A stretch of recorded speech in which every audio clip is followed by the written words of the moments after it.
The Hook, Everyday Life, and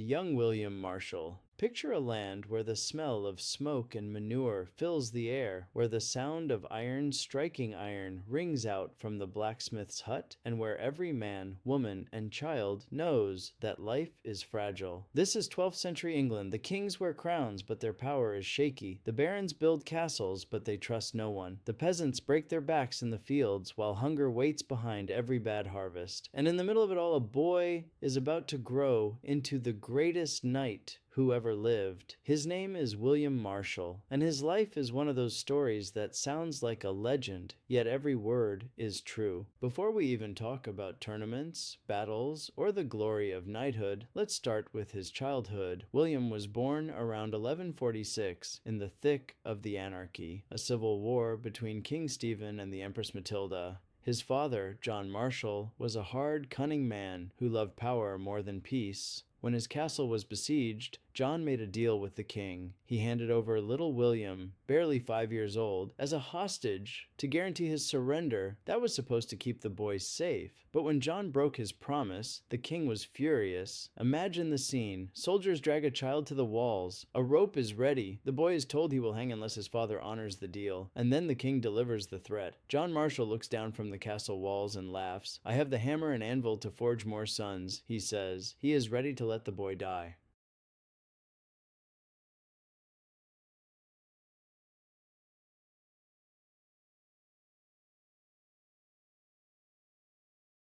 Think about that for a moment. Most of us would be scarred for life if our parents put us second to pride. But for William, this moment became the forge of his spirit. Somehow, he was spared. King Stephen could not go through with killing a child, and William survived. That survival was the first miracle of his life, and it would not be the last.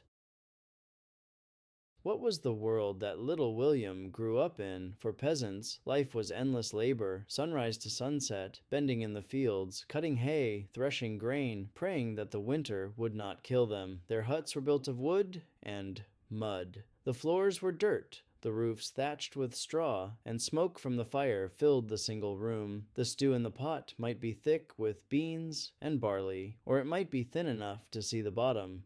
Disease struck without mercy, and children often died before they learned to walk. Yet life was not only misery. Festivals brought music, ale, and dancing. Market days filled villages with noise and color. People clung to joy, because without it, life was unbearable. For nobles, the picture looked grander, but was just as dangerous. Castles rose over the land like teeth of stone. Inside, lords and ladies dined on meat, bread, and spiced wine. They wore linen and wool, sometimes even silk, brought from far away. But luxury did not mean safety. A single wrong move in politics could see a noble stripped of his land, his castle, and his life. Knights, the armored elite, stood between lords and ruin. They were the swords of their masters, sworn to fight and die for them. Some lived by the code of chivalry, showing mercy and honor. Others were little more than hired killers.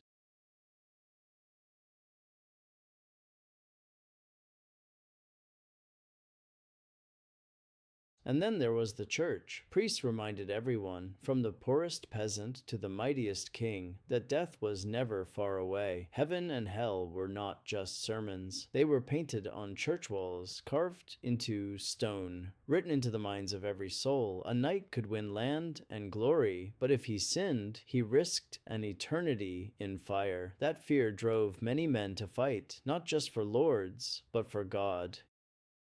Into this world, William Marshall grew. After surviving his near death as a hostage, he was sent to be trained as a squire. Training was brutal. A boy was taught to ride, to fight, to serve. He learned to polish armor until it gleamed, to mend broken gear, to wait on his lord at table, and to hold a sword until his arms ached. Wooden practice weapons broke bones. Falls from horses left bruises that never healed right. But William took it all and kept moving forward. By the time he became a knight, William was not just ready, he was hungry. Hungry for glory, hungry for honor, hungry to prove that the boy whose father had nearly abandoned him would become a man no king could ignore. His chance came in the tournaments. Forget the clean jousts you see in movies. Tournaments in William's day were war games with no rules. Imagine a meadow outside a castle packed with tents and banners. Trumpets sound, and hundreds of armored men mount their horses. They charge in groups, crashing into each other like waves of iron. Swords swing, lances splinter, and men are knocked from their saddles into the mud. The clash is so loud, it rattles the bones. And in the middle of it rides William, fearless, relentless, and skilled.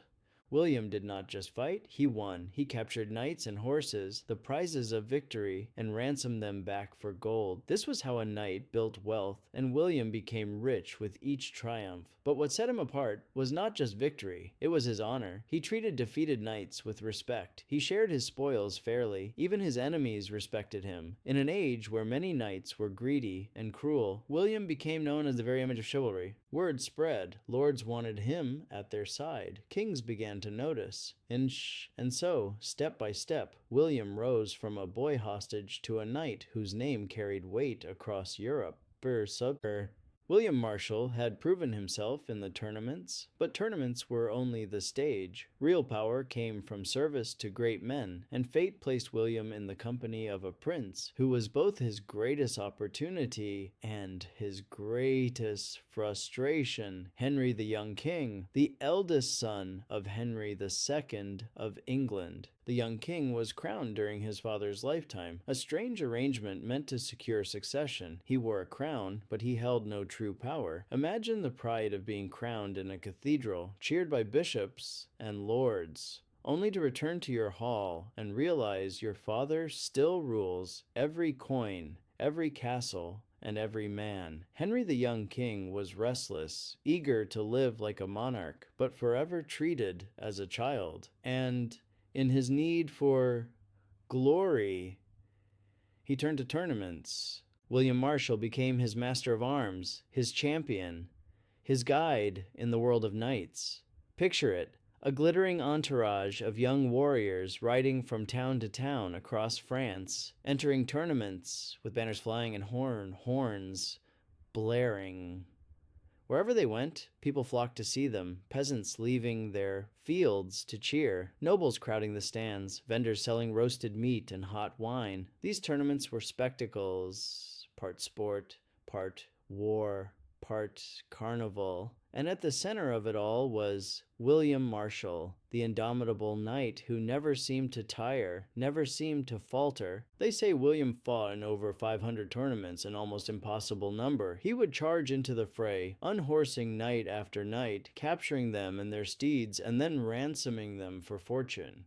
Yet he was not greedy. He shared the spoils generously, winning loyalty and admiration. His reputation spread so widely that poets sang of him, calling him the greatest knight. But life with Henry the young king was not all glory. The prince was charming, but he was reckless. He loved the show of knighthood more than the substance. While his father ruled with iron discipline, the young king spent lavishly, chasing honor in tournaments rather than in governance. For William, it was both thrilling and frustrating. He was sworn to a lord who loved the trappings of power but had little sense of duty. Then came scandal. Whispers spread that William Marshall was too close to the young queen, Margaret of France, the wife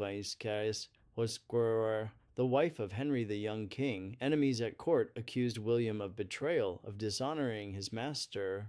The charges were dangerous. In the brutal politics of the 12th century, even a rumor could destroy a man. William demanded trial by combat to prove his innocence, but the fight never came. Instead, he was banished for a time, cast into the wilderness of politics. What did William do? He did not sulk or crumble. He left for the Holy Land. For 2 years, he fought as a crusader, serving without seeking glory, honoring his vows as a knight. We know little of his deeds there, but when he returned, his reputation was untarnished. The very fact that he had gone east, where knights battled not for ransom, but for God, gave him an aura of piety and courage that no rumor could stain. By the time he returned, Henry the young king had rebelled against his father. Picture the chaos: sons rising against fathers, brothers turning against each other, castles under siege, the entire Angevin Empire shaking with Kizankind.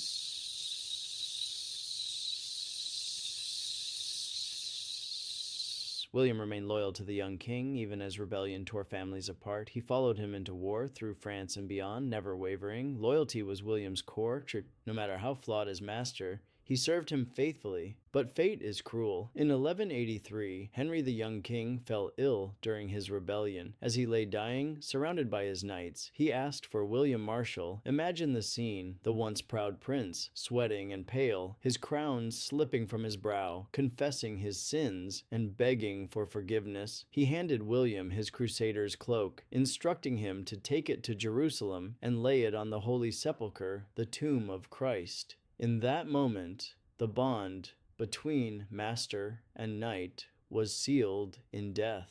William carried out the wish. He traveled to the Holy Land once more, laying the cloak in the holiest of places. It was an act of loyalty that would echo across Europe. When he returned, kings looked at William not just as a knight, but as a man of honor, so pure that even a dying prince had trusted him with his soul. From this moment forward, William Marshal's fate would intertwine with kings. He had proven himself in tournaments, on battlefields, and in courts of rumor and scandal. He had survived disgrace, restored his honor, and emerged stronger. But the road ahead was even more treacherous. The aging Henry II still ruled, but his sons, Richard and John, were restless. The crown of England would one day sit on a new head, and William Marshal would be there, shaping the fate of kingdoms. When Henry the young king died, William Marshal lost his master, but not his purpose. His loyalty and reputation made him a man in demand. Kings and lords knew that William was no ordinary knight. He was a man who kept his word, a man who could be trusted even in the darkest times. And in the Angevin world of treachery, rebellion, and ambition, that made him invaluable. Henry II, the aging king, took William into his service. For a time, William rode at his side, defending the vast empire that stretched from England through Normandy, Anjou, and Aquitaine. But Henry's sons were restless. Richard, the fierce warrior known as the Lionheart, wanted his father's crown. John, the youngest, hungered for power of his own. The old king was cornered by his own blood. William saw the torment of a father betrayed by his sons, and he stood firm, loyal to the end. In 1189, Henry II's health failed. Hunted by Richard's forces, abandoned by allies, the old king fled to Chinon, where he died a broken man. At his side, still loyal, was William Marshal. He had remained true when so many others turned. Henry II's last words of gratitude for William were bitter toward his sons, but warm toward his knight. In that moment, William's reputation as the very image of loyalty was sealed forever. Richard the Lionheart became king, and here William's life took another turn. Richard was not like his father or his brother. He was a man of action, fearless and brilliant in war. Where Henry II was calculating, Richard was bold. He launched himself toward the Holy Land, leading the Third Crusade. William Marshal did not follow him east this time. Instead, Richard entrusted him with defending the kingdom while he was away. That was no small task. Picture it: Richard sailing for distant lands, leaving behind a kingdom teetering on the edge. France eyed Normandy hungrily. Barons muttered in discontent. John, Richard's own brother, whispered and schemed. Hoping his brother would never return, and in the middle of it stood William Marshal, holding the line. He commanded castles, raised troops, and defended the crown's interest, while Richard fought Saladin under the blazing sun of the Levant. For years, William kept England stable in the king's absence. When Richard was captured and held for ransom in 1192, John tried to seize the throne. William, loyal to the true king, stood against him. He fought to keep the kingdom intact until Richard returned. That loyalty mattered. When Richard finally came back, scarred from crusade and captivity, he rewarded William's faith. But Richard's reign was short. In 1199, during a siege in France, he was struck by a crossbow bolt. The wound festered, and the Lionheart died. With his death, the crown of England passed to the last man many thought should wear it, John. John was clever, but he was also cruel, suspicious, and often foolish. Where Richard inspired loyalty, John inspired resentment. He quarreled with his barons, clashed with the church, and lost vast territories in France through incompetence. Yet William Marshal, bound by loyalty, served him. He did not always agree, but he understood that the crown itself mattered more than the man who wore it. Serving John tested William like never before. John's paranoia led him to distrust even his most faithful men. At one point, William was accused of plotting with the French. Many knights would have fallen then. Their careers ended by the king's wrath. But William's honesty and reputation saved him. Even John, who trusted almost no one, could not bring himself to destroy the greatest knight in England. The kingdom spiraled into chaos. Barons rose in rebellion against John's rule, demanding limits on royal power. The conflict came to a head at Runnymede in 1215, when John was forced to sign Magna Carta. It was not a declaration of freedom in the modern sense, but it was a check on tyranny, a promise that even the king was bound by law.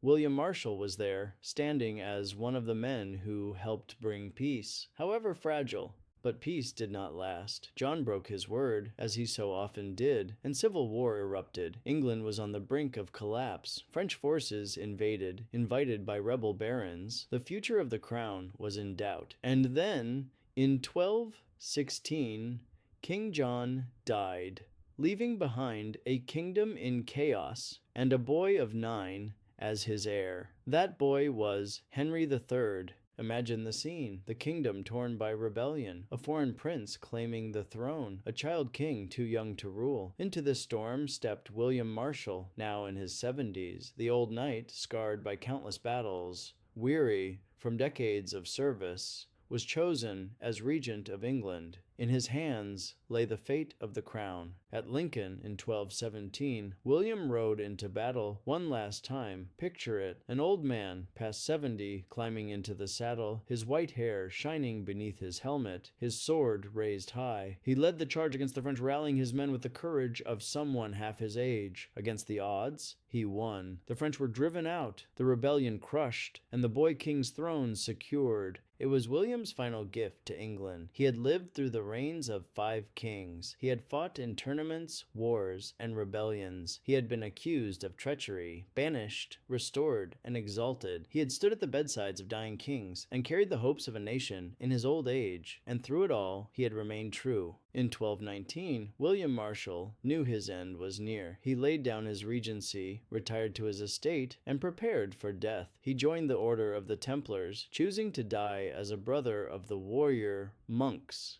he had long respected. On his deathbed, he gathered his family and allies, speaking words of wisdom and farewell. He asked to be buried at the Temple Church in London, a place reserved for the most honored knights.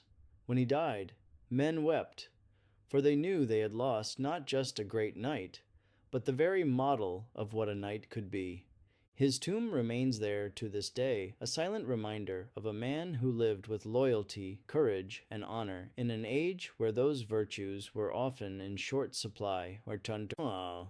The victory at Lincoln in 1217 was the crowning achievement of William Marshal's career. He was more than 70 years old, his body bearing the scars of decades of war, yet he had saved a kingdom once more. Few men in history have stood taller in their twilight years. The boy king, Henry III, could keep his throne because William Marshal had the will and the courage to ride into battle when most men his age could barely rise from their chairs. After Lincoln, William's reputation was unmatched. The barons who had rebelled bent the knee again. The French invaders withdrew. The crown of England, fragile only months before, rested secure. But William did not cling to power. Unlike so many who grasped until their last breath, he knew when to let go. In 1219, 2 years after his great victory, he stepped down as regent, placing the kingdom in the hands of others. He retired to his estate, but even then his mind was sharp. He gathered his family, his knights, and his closest companions to prepare for death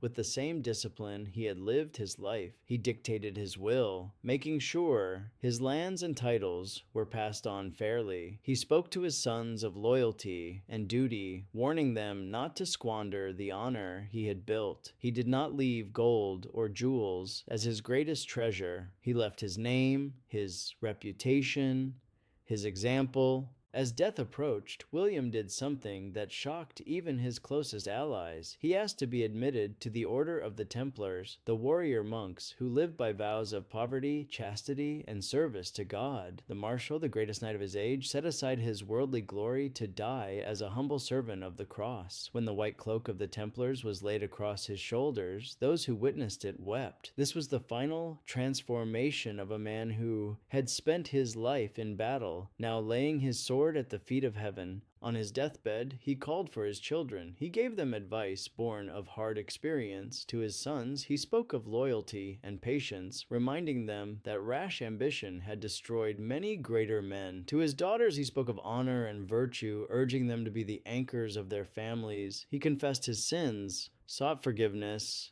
and prepared his soul. There was no fear in him. He had faced death on the battlefield too many times to tremble now. On May 14th, 1219, William Marshal died. He was buried in the Temple Church in London, the final resting place of knights who had fought for God and crown. His tomb became a place of reverence, a stone effigy of a man who had lived larger than life.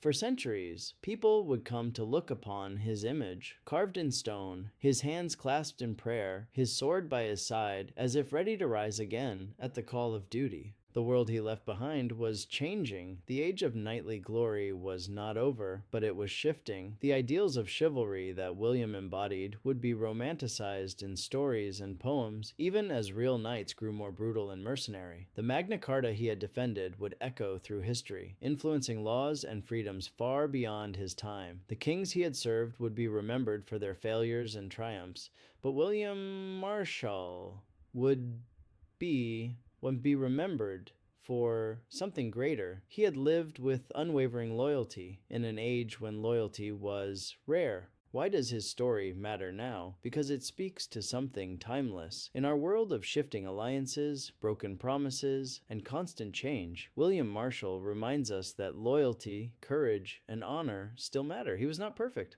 He fought for flawed kings, he made compromises, he bled and killed, but through it all, he remained true to his word.